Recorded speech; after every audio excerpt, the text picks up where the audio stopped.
सबसे बड़ी खबर है, जिस खबर ने पूरे देश में हंगामा मचाया हुआ है, और वो खबर है शाहरुख खान साहब के बारे में। मैं आपको बताना चाहूंगा कि हमारी समुद्री सेना के कुछ ऑफिसर्स कतर की जेल में पिछले 8-10 साल से बंद थे। कतर की अदालत ने उनको फांसी की सजा सुना दी थी, और जब से ये सजा सुनाई गई थी तब से कोशिश की जा रही थी कि उनको इंडिया वापस लाया जाए। हालांकि ये वो ऑफिसर्स हैं जो इंडिया की समुद्री सेना से रिटायर हो गए थे, यानी कि अब ये इंडिया के लिए काम नहीं कर रहे थे, बल्कि कतर में एक प्राइवेट कंपनी के लिए काम कर रहे थे, और कतर में इन पर इजराइल के लिए जासूसी करने का इल्जाम लगा था। इसी वजह से इनको अरेस्ट किया गया था। अब ये सभी ऑफिसर्स कतर से रिहा होकर इंडिया आ गए हैं, और इसकी वजह से मोदी जी की सरकार की जय जयकार हो रही है। कहा जा रहा है कि वाकई ही मोदी जी विश्व गुरु है, मोदी जी का पूरी दुनिया में डंका बज रहा है, और ये मोदी जी की ही पावर है कि कतर गवर्नमेंट को इन ऑफिसर्स को रिहा करना पड़ा, और ये ऑफिसर्स अपने हिंदुस्तान वापसी आए हैं। लेकिन बीजेपी के नेता सुब्रमण्यम स्वामी ने कुछ ऐसा कह दिया है जिसकी वजह से बखेड़ा खड़ा हो गया है। स्वामी जी ने कहा है कि मोदी जी की सरकार ने शाहरुख खान से रिक्वेस्ट की थी कि वो इन ऑफिसर्स को कतर से रिहा कराकर इंडिया वापस लेकर आए, और ये शाहरुख खान की वजह से ही मुमकिन हो पाया है कि कतर ने उन ऑफिसर्स को रिहा किया और वो इंडिया वापस आ सके। तो एक्चुअली बहस की वजह यह है कि भाई शाहरुख खान की वजह से ये ऑफिसर्स इंडिया वापस आए हैं, या वाकई ही मोदी जी ने इन ऑफिसर्स को छुड़ाया है। सच्चाई जानने के लिए हमें थोड़ा गहराई में जाना पड़ेगा।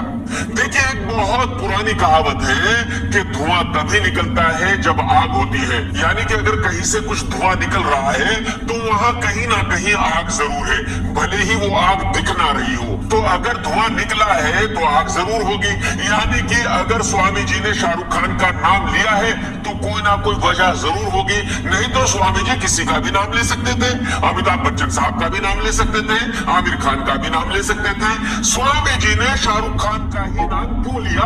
दोस्तों, पहले तो आप ये जान लीजिए कि पूरे गल्फ में राजा है, वहां डेमोक्रेसी नहीं है। ऐसा नहीं है कि भाई किसी काम को कराने के लिए अदालत जाना पड़ता है।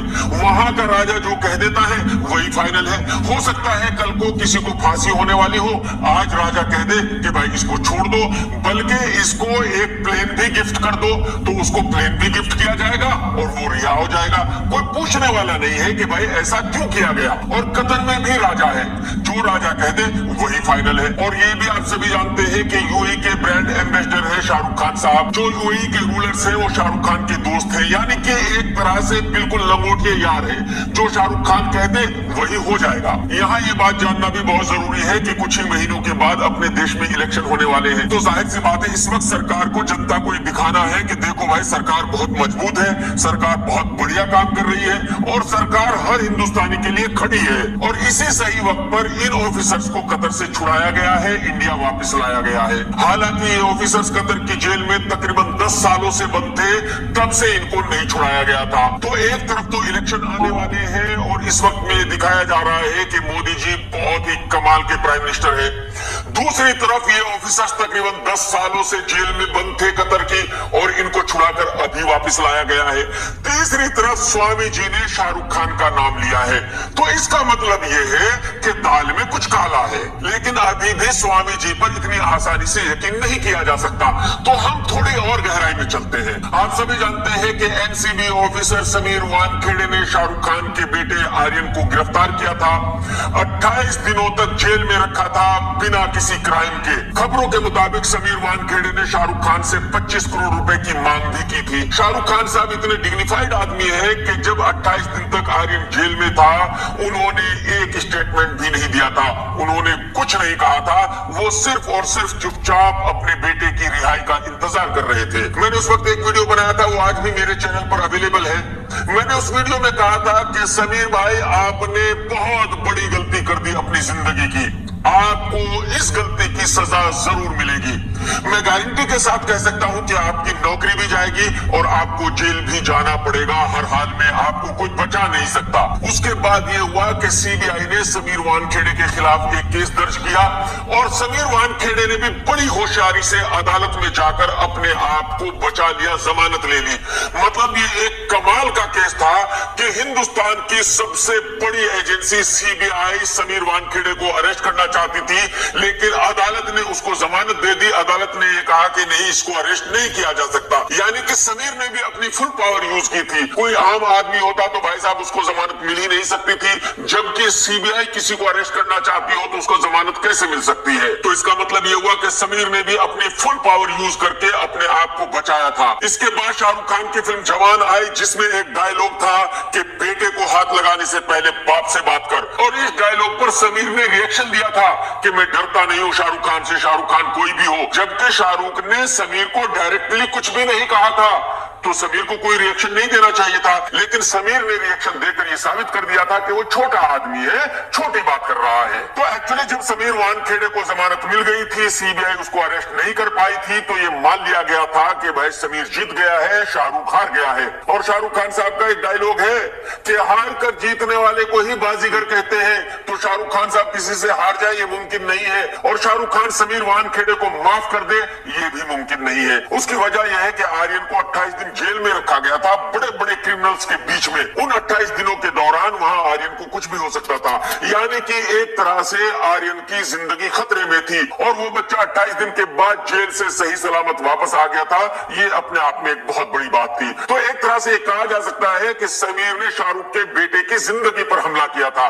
तो जाहिर सी बात है शाहरुख खान साहब ये कभी भूल नहीं सकते। अगर मैं उनकी जगह होता तो मैं भी नहीं भूल पाता। तो कहने का मतलब यह है कि समीर और शाहरुख की दुश्मनी ऐसी है कि आर पार होना जरूरी है। और आज मैं फिर रिपीट करता हूं कि समीर को जेल जाना पड़ेगा, समीर को कोई बचा नहीं सकता। तो एक्चुअली अब कुछ ही दिनों पहले ईडी ने समीर वानखेड़े के खिलाफ एफआईआर दर्ज कर ली है, यानी कि अब ईडी उनकी इंक्वायरी करेगी। और ईडी के इन्वेस्टिगेशन का मतलब क्या हुआ? इसका मतलब ये हुआ कि समीर को जेल जाना पड़ेगा। ये तो आप देख ही चुके हैं कि ईडी ने जिसकी भी इंक्वायरी की है उसको जेल जाना ही पड़ा है। तो अब इन सभी चीजों को जरा इकट्ठा करते हैं। तो शाहरुख खान की दुश्मनी है समीर से। समीर के खिलाफ अभी अभी ईडी ने केस रजिस्टर किया है। शाहरुख खान साहब दुबई के ब्रांड एम्बेसडर हैं, यानी कि गल्फ में शाहरुख खान की तूती बोलती है। जल्दी ही इलेक्शन होने वाले हैं और सरकार को अपनी अच्छी छवि बनानी है। सरकार को पब्लिक के बीच में ये दिखाना है कि देखो भाई, आज मोदी सरकार इतनी स्ट्रांग है कि वो कहीं भी कुछ भी कर सकती है। तो सरकार अपने ऑफिसर्स को कतर से छुड़ाकर वापस लेकर आई है, और स्वामी जी ने कहा है कि ये काम शाहरुख खान ने किया है। बताया जा रहा है कि कुछ दिनों पहले ही शाहरुख खान साहब कतर गए थे वहां के राजा से मिलने के लिए। अच्छा, जैसे कि मैंने आपको बताया कि आर्यन 28 दिन जेल में रहा था, लेकिन 28 दिन में शाहरुख खान ने एक भी स्टेटमेंट नहीं दिया था, कुछ नहीं कहा था। तो बेसिकली शाहरुख खान साहब जल्दी से कभी कुछ बोलते नहीं है।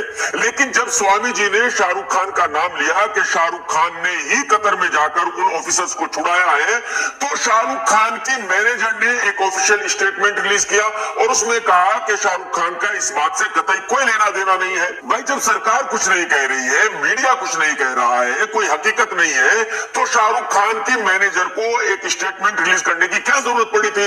शाहरुख खान ने इस बात का जवाब देना मुनासिब क्यों समझा?